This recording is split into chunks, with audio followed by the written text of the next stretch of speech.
Selamat malam, salam sejahtera untuk kita semua. Perkenalkan, saya Ferdi Kahandani STMT, peserta Latsar CPNS golongan 3 angkatan 14 tahun 2020 dengan nomor urut peserta 13. Saat ini jabatan saya adalah dosen asisten ahli yang mengajar di jurusan Teknik Sipil Politeknik Negeri Balikpapan. Demikian perkenalan singkat saya.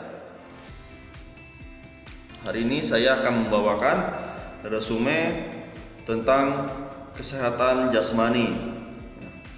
Jadi, kesehatan jasmani itu adalah kesehatan menurut WHO adalah suatu keadaan sejahtera yang meliputi fisik, mental, sosial yang tidak hanya bebas dari penyakit atau kecacatan.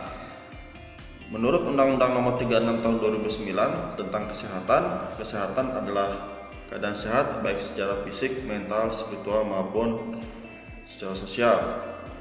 Jadi di dalam Undang-Undang ASN Nomor 5 Tahun 2014, calon PNS yang diangkat menjadi PNS harus memenuhi persyaratan, yaitu pertama, lulus pendidikan dan pelatihan, yang kedua adalah sehat secara jasmani dan rohani. Nah, jadi definisi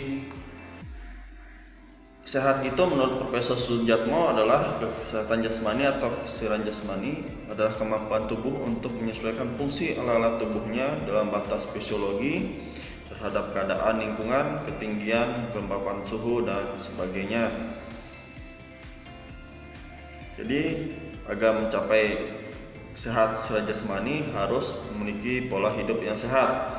Yang pertama, pola hidup yang sehat yaitu segala upaya guna menerapkan kebiasaan baik dalam menciptakan hidup yang sehat dan menghindarkan diri dari kebiasaan buruk yang dapat mengganggu kesehatan.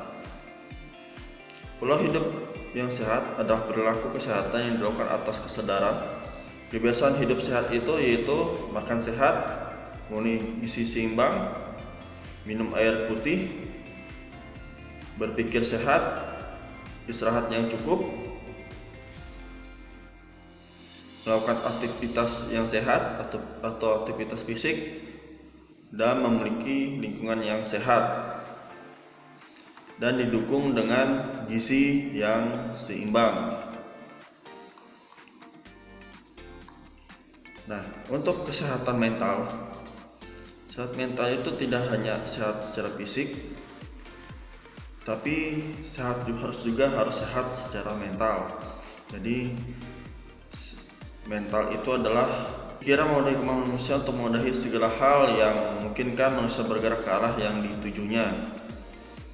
Jadi manusia itu ada dua sistem berpikir, yaitu berpikir secara emosi maupun secara rasional.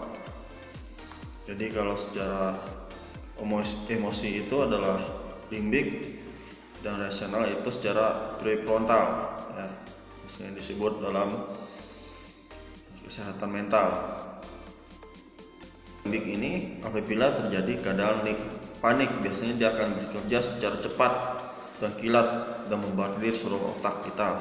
Sedangkan yang prefrontal ini sistemnya bekerja lambat, dalam artian kita nih berpikir, menganalisis secara rasional. Mental itu ditandai dengan proses berpikir yang sehat. Berpikir yang sehat itu berkaitan dengan kemampuan seorang menggunakan logika, timbang-timbangan rasional dalam memahami, mengatasi beberapa hal dalam kehidupan. Selain berpikir juga mempengaruhi kemampuan manusia dalam mengendalikan diri, mengelola stres, karena menjadi sebab hilangnya rasionalitas manusia dan munculnya interpretasi tidak realistik terhadap keadaan kejadian di sekitarnya. Nah, mungkin sekian yang bisa saya sampaikan mengenai kesehatan mental dan jasmani. Sampai bertemu di materi selanjutnya. Selamat malam.